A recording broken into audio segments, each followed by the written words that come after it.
Hello বন্ধুরা, welcome back to my channel. আজকাল দেখা যায় কিছু কিছু অনুষ্ঠান বাড়িতে জলপাই বা আলু বোখরার চাটনি সার্ভ করছে, যেটা একেবারেই নতুনত্ব আর খেতেও হয় খুবই ভালো।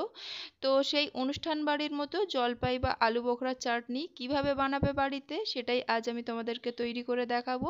তাই ভিডিওর কোনো পার্ট স্কিপ না করে স্টেপ বাই স্টেপ দেখতে থাকো। খুব সহজভাবে কয়েকটা উপকরণে তৈরি করে দেখিয়েছি। আর আজকের এই রেসিপি ভালো লাগলে যেতে যেতে চ্যানেলটিকেও সাবস্ক্রাইব করে নিও। তো চলো রেসিপিটি স্টার্ট করা যাক।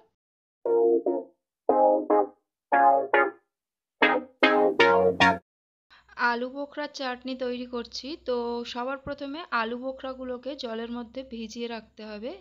এখানে আমি 250 গ্রাম আলু বোখরা নিয়েছি, আর আলু বোখরার কালারগুলো দেখো হালকা কমলা মতো আছে।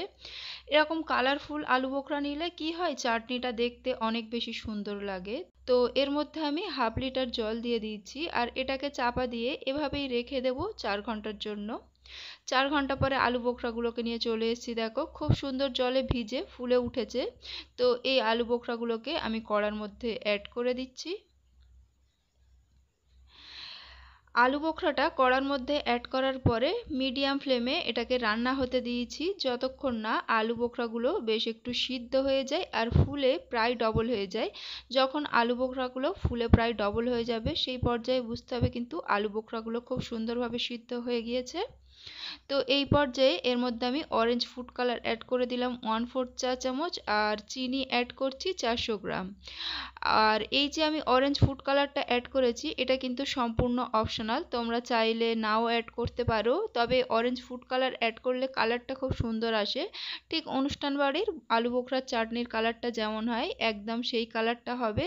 তো দিলে বেশ দেখতে ভালোই লাগে। তো চিনি আর ফুড কালারটা অ্যাড করার পরে সব কিছু নেড়ে মিক্স করে নিয়েছি, আর রান্না হতে দিয়েছি যতক্ষণ না চিনিটা সম্পূর্ণ গলে যায়। চিনিটা সম্পূর্ণ গলে যেতে এর মধ্যে আমি এক এক করে অ্যাড করেছি এলাচ গুঁড়ো হাফ চা চামচ, কালো গোলমরিচের গুঁড়ো 1/4 চা চামচ, বিট লবণ অ্যাড করে দিয়েছি হাফ চা চামচ, আর সবশেষে জিঞ্জার পাউডার অ্যাড করে দিয়েছি 1/4 চা চামচ। স্প্যাচুলা দিয়ে সবকিছু আবারও ভালো করে নেড়ে মিক্স করে অপেক্ষা করেছি যতক্ষণ না এটা ফুটে ওঠে। এটা ফুটে উঠতে এর মধ্যে এক এক করে অ্যাড করেছি চার মগজ 2 টেবিল চামচ, কিশমিশ 2 টেবিল চামচ, কাজু বাদাম অ্যাড করেছি 2 টেবিল চামচ। স্প্যাচুলার সাহায্যে সবকিছু আবারও ভালো করে মিক্স করে নিচ্ছি। আর এখানে আমি যেই ড্রাই ফ্রুটস অ্যাড করেছি, এখানে তোমরা চাইলে পরিমাণটা কম বেশি করতেই পারো, অথবা চাইলে 2-1টা স্কিপ করেও যেতে পারো। তো সমস্ত ড্রাই ফ্রুটস দেওয়ার পরে আবারও সবকিছু নেড়েচেড়ে মিক্স করে এটাকে রান্না হতে দিয়েছি যতক্ষণ না সুগার সিরাপটা বেশ একটু গাঢ় হয়ে আসে। আচ্ছা, এখানে বলে রাখি, এই যে আলু বোখরার সিরাপটা এটা কিন্তু ঠান্ডা হওয়ার সাথে সাথে আরও বেশ খানিকটা গাঢ় হয়ে যাবে। তো সেজন্য খানিকটা আগেই কিন্তু গ্যাসের ফ্লেমটাকে অফ করতে হবে। আর এই আলু বোখরার চাটনিটা সম্পূর্ণ রান্না হওয়ার মিনিট 5 আগে আমি এর মধ্যে এরকম ছোট ছোট কিউব করে কাটা আমসত্ত্ব অ্যাড করে দিয়েছি 1/4 কাপ। আবারও বলে রাখি, এটা সম্পূর্ণ অপশনাল, তোমরা চাইলে দিতেও পারো, ইচ্ছা না করলে নাও দিতে পারো। আমসত্ত্বটা দেওয়ার পরে স্প্যাচুলা দিয়ে আবারও সবকিছু নেড়ে এটাকে রান্না হতে দেবো মিনিট 5 জন্য মিডিয়াম ফ্লেমে। আর আলু বোখরাগুলো দেখতেই পাচ্ছ চিনির রসে রান্না হয়ে কি সুন্দর পুরো পান্তুয়ার মতো দেখতে লাগছে। খুবই টেস্টি খেতে লাগে, একদম রসালো, আর মুখে দিলে কিন্তু একেবারে মিলিয়ে যাবে। তো এখানে আলু বোখরার চাটনিটা আমার সম্পূর্ণ রান্না হয়ে গিয়েছে। গ্যাসের ফ্লেমটাকে অফ করে একটু ঠান্ডা করে নিয়ে প্লেটের মধ্যে তোমাদেরকে সার্ভ করে দেখাবো। তো দেখো এখানে আমি প্লেটের মধ্যে সার্ভ করছি, কতটা লোভনীয় দেখতে লাগছে তোমরা নিশ্চয়ই দেখতে পাচ্ছ। আর আলু বোখরাগুলো কিন্তু একদম যেন মনে হচ্ছে রসে পান্তুয়া ভাসছে, এত লোভনীয় দেখতে লাগছে। আর খেতেও কিন্তু ঠিক তেমনই, পান্তুয়া যেমন মুখে দিলে একেবারে মিলিয়ে যায়, ঠিক তেমনই এই আলু বোখরাগুলো কিন্তু মুখে দিলে একেবারে মিলিয়ে যাবে। একদম নতুনত্ব একটা চাটনির রেসিপি শেয়ার করলাম, আর নিঃসন্দেহে কিন্তু খুবই টেস্টি খেতে হয় এই আলু বোখরার চাটনি।